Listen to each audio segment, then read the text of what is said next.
Today on the podcast, I am joined by Yorelle Haroush, founder of Trailblazers Microschool, an individualized, child-led, and adventure-based microschool for neurodiverse learners in Port St. Lucie, Florida.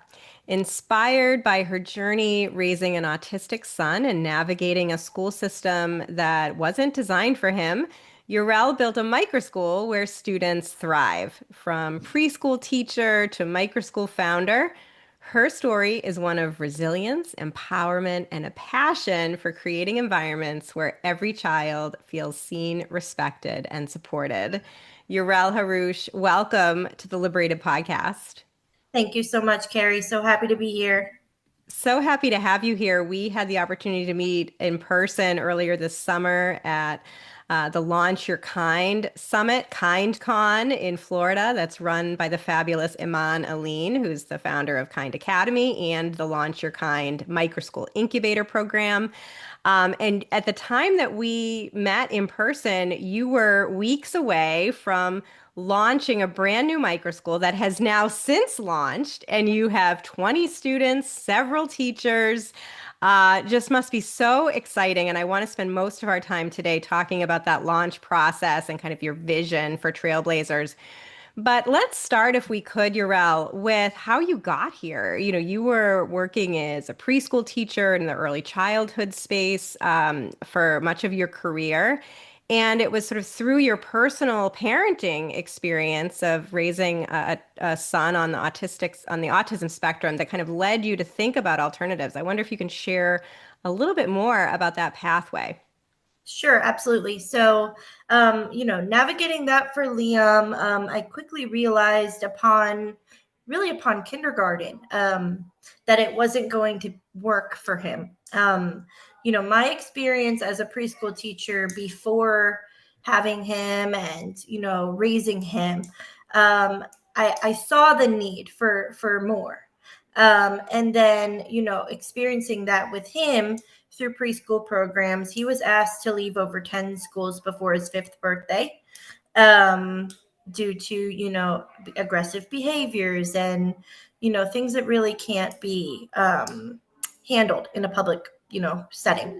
So, and then upon kindergarten, he was placed in a gen ed classroom.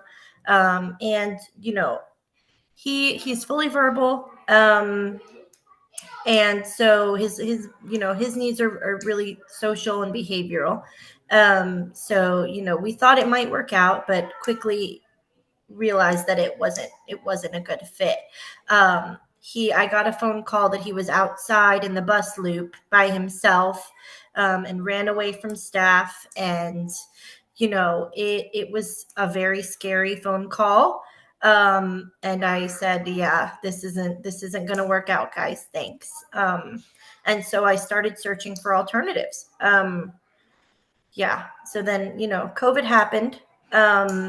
He was then still technically under the, public school, I guess, umbrella at an alternative center at that point, doing fully virtual school. And So he even refused before COVID, he was doing virtual school, Urel, or at when COVID during hit? when COVID hit. I see. Okay. Yep, yep. So, yeah. So after kindergarten, he was placed in, still under public umbrella, but more of like an individualized setting, in, cluster classrooms and different things like that. And it just wasn't working. So we tried virtual during COVID. He would hide under the table. He refused to speak on camera. He was very nervous. So that is when, alternative things started to happen for both of us. Yeah. So what happened? Kind of in the wake of COVID, like so many parents, so many microschool founders, COVID was that catalyst, kind of begin wondering about alternatives to conventional schooling. What was that like for you? So for me, it was kind of cool. Like, a previous family of mine had approached me and asked if I would teach privately at their home. And they had two children. One was a second grader and one was a 4-year-old. And so I took the position and I brought Liam with me. And during that time, I realized just how powerful individualized education was because I was able to provide it for the first time in my life and in my career. Um, And in what way? I mean, I guess what happened and what was different about your kind of individualized approach to education than what you saw in a conventional classroom, even an alternative one that was supposed to be more individualized? so I could customize literally everything per child, and curriculum and interests and learning styles, and one of the children really liked to draw, so we did a lot of art, and the other one really liked science, so we did tons of experiments, and it was just you know completely tailored to them. And then also having Liam and being able to do the same for him in a collaborative setting where each child's needs were met. The 4-year-old was reading fluently in 3 months. So, yeah. So huge academic growth and success. And what about kind of social emotional? What about behavioral, that kind of thing? What were you seeing? Oh, big time. So I was able to, see Liam's behaviors from a parent setting for the first time, and because I was always working, I was never really able to see him in a social setting. So besides parks and playgrounds, this was completely different. So I could talk with him, have a conversation with him, and help him navigate those feelings in an appropriate way. And the other children were very welcoming and very kind to him. And just to see them build a little community, it kind of like inspired me big time to want to create something like this. Yeah, so the seeds were planted, and what Yes. happened next? Okay. So what happened next was the children were going back to school. And so I was like, okay, what now? And I started to look for different programs. And I found Iman Aline. And we had a brief conversation, and she invited me for an interview. I was the first educator hired for Kind Academy Coral Springs ever. So Wow. yeah. Yeah. And that was eye-opening for you. Oh, big time. Because not only for me personally, but career wise as well. I would have stayed with her forever had I still been in Coral Springs, right? Because she was doing everything that I thought that education should be. And it was incredibly beautiful. The children were happy and thriving and learning, and they were embraced for their individuality, and the social emotional aspect of it. Um, it gives me chills thinking about it. Like, you know, they were just loved and understood. And I said, okay, this is it. This is what education needs to be, right? So I worked there for a year and a half.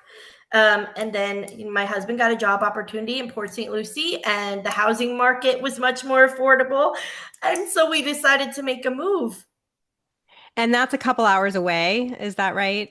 Almost From 2 hours. Fort Yeah. Lauderdale, Coral Springs area. Yeah. So, okay. So then you moved and now you're kind of back to square one, or, but yeah, you have these new insights. What was happening then? Yeah. So I had a conversation with Iman before moving, and she said, well, Yorelle, you are awesome. And I would love to see you go ahead and launch a similar program there in Port St. Lucie. And so I believe I was the first launched microschool under Launch Your Kind through Iman. Amazing. Yes. Incredible.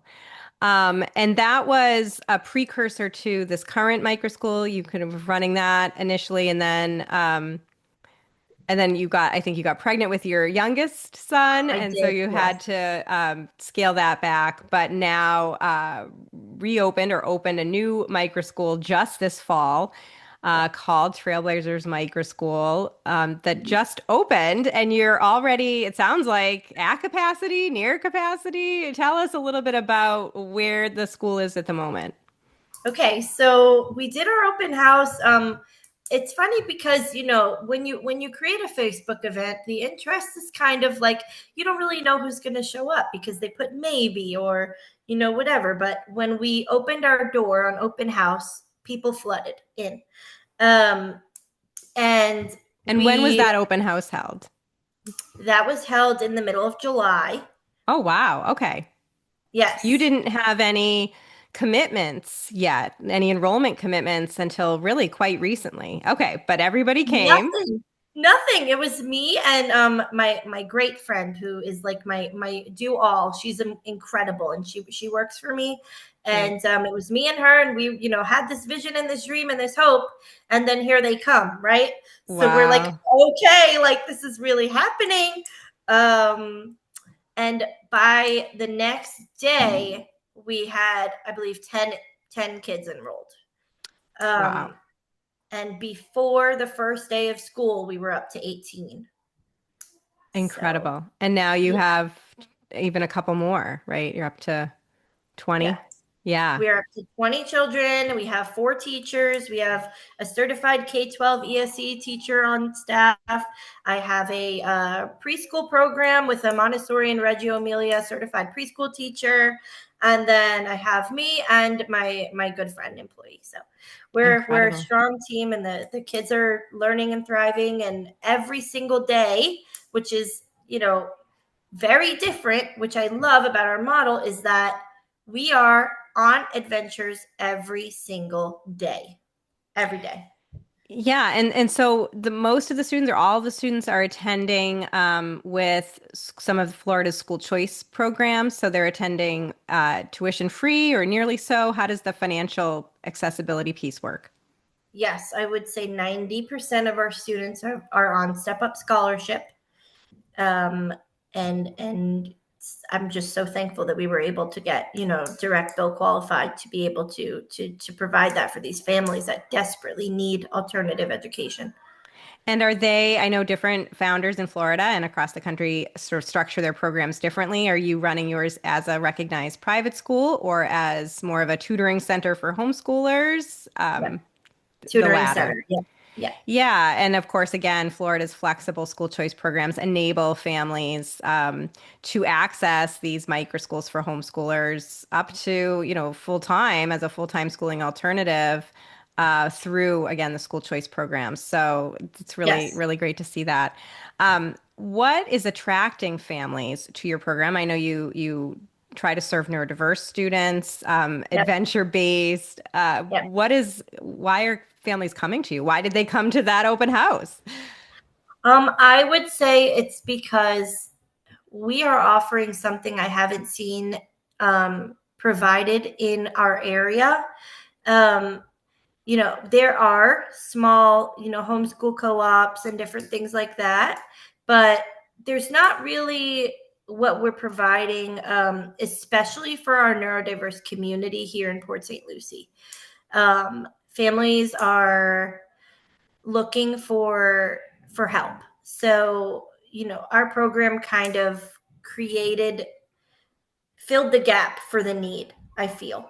So we have lots of interest and the families are really excited about what we're doing and then also just, combining that with our field trips daily, I think is really attractive to the families and they're excited that their children get to go out and experience lots of things while they're with us. Yeah, and are most students coming to you, full time or nearly full time, or some doing part time? What are families choosing in terms of enrollment? It seems to be a good mix. We do have some that are full time. I would Yeah, say 50-50, 50-50. Full time, and yeah. then, some are 3 days, some are 2 days. And are the families, were the students previously in public schools? Were they already homeschooling and wanted something different? What's that mix like? I have some of both. I have some Mm. that come directly from public school, and some of the families, one of the mothers told me, okay, I can finally breathe now because it was like every day she was getting phone calls and had to leave work and it just brought me home because I was there living that life too. And so I'm finally able to provide what I needed for myself. So, Wow. How does yeah. that feel? It feels empowering and exciting and yeah, really exhilarating, to be honest.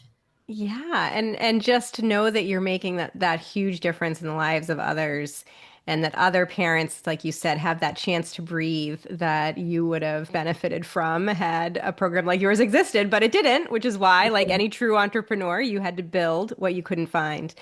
So Yes. tell us a little bit more about this interesting educational model, child-led, adventure-based. Yeah. What does that look like, and how are academics blended into that model? Okay, I'll explain. So, our morning academic time is about an hour and a half. So, from 9 to about 10:30, they're having individualized academics in their classroom. We have 3 separate classrooms. We have our early learning for pre-K through kindergarten. We have our elementary classroom, and we have our middle and high school classroom. So, each classroom has a teacher and about 5 to 8 students per classroom. Um, so during that time, we are literally tailoring their curriculum to them. They are working in small groups. They're working one-on-one with the instructor. Some are doing more hands-on. Some are using lots of manipulatives. It's based on their learning style and how they learn best. And then once their academic block is over, we pack everybody up and we head out. So it just really depends on what we have going on that day. We have partnered with 2 farms on Fridays, Wednesdays. So today we do our gardening, cooking, and composting program. So today we are doing a heritage-based potluck. So the children brought in things from their culture to share as we are learning about geography on the world this week.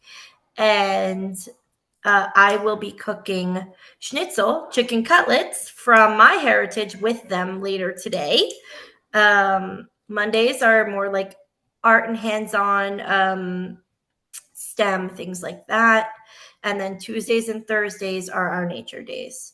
So we've also partnered with a Montessori nature school on Thursdays. So our Thursdays will be spent at the beach every Thursday. Yeah, there's the gist of it. Incredible. And are your two sons then in the school, in the Trailblazers Microschool? And what is that like for you as a parent? How are they doing? You kind of wear these two hats now as founder and parent. Yes, it's really beautiful to see. So Liam has become kind of the mentor of the school. So Nice. he calls himself the behavior support aide, and so he goes around to the classrooms and helps teach children coping skills. And if they're having a hard time, he'll give them a hug or tell them let's take a deep breath. And he'll take them out of the room to do a puzzle or whatever it may be. And as a mom, knowing where he started and seeing where he is, and knowing what micro schools in general have done for him is incredible. And then the little guy is thriving in his preschool program. So I wasn't originally going to open a preschool aspect of my program, but I wanted Aleo, his name is Aleo, to have something for him too. So I just said, okay, we're just going to do all ages. Hmm. And are you running all ages as a microschool, or is the preschool more like a licensed daycare, or how is that? How does that It's work? still a micro school. It's still a Yeah. microschool for all ages. Yeah. Yep. And of course, working with Iman and the Launch Your Kind Microschool Accelerator program, I'm sure made this startup process easier and potentially 100%. more successful for you. But what were some of the big challenges, particularly kind of pre-launch, that you may have confronted as a founder? Okay. So space. Right now, we're operating out of my home. Financial budgeting, and then having to see what would be the best fit for the different ages and how we would go about keeping them separated in our space, as well as knowing how many educators I would need for the program. All of that. Yeah, and it sounded like a lot of that kind of came towards the end, where, you just had your open house in July and then had all of that interest. What advice would you give now, knowing what you know now? Would you give to other kind of would-be founders who are going through this process? Well, I would definitely connect them with Iman. She has opened many doors for me, personally and professionally. And then I would also just encourage them to remember their why Mm, and trust their heart and trust their mission, and just go steadfast straight ahead and don't stop. And trust yourself. There's a reason why you're doing this, and it is possible. You will overcome the hurdles, you will break the boundaries, and you will be successful. You just have to push, and I mm. believe anyone can do it. So what's next for Trailblazers Microschool? I imagine you're outgrowing your home. If you haven't already, I'm sure you have other families kind of waiting in the wings to enroll. What does the future look like? We do have all of those things, right? So right now we are in the market for a rental property. We have a few in mind, so we're waiting to hear back on those. We're looking for, a bigger space that can hold maybe 25 to 30 students, with probably a fifth educator, which is incredibly exciting. Um, and also a transport van. So right now I call us the paparazzi, because we all have black minivans and we're just one behind the other, behind the other. There's four of us. For your And daily adventures. yeah, Yeah. Oh, yeah. wow. So that is the first goal is to get there, set up in a space that can accommodate us, and provide what we need as a learning facility, and then have adequate transportation. Amazing. Yeah. And where do you see microschooling going in Florida and beyond? You're part of this exciting movement, particularly over the last 5 years. What do you think the future looks like for microschooling and other alternatives to conventional schooling? I think that it will be the lead of education, sooner rather than later. I think that parents are opening their eyes, and they are seeing that there are alternatives, and that their children do matter, and their children should be embraced and celebrated for who they are, Mm, and that education can be and should be tailored to them. Um, I think that it should be a global movement. I see Trailblazers opening several satellite locations all over the globe. I think that it is incredibly needed for all children, not just children with neurodiversities, but all children. And that, point blank, public schools are no longer safe, and in my opinion, right? And are not able to provide the educational and emotional needs of the students today. mm. Yeah.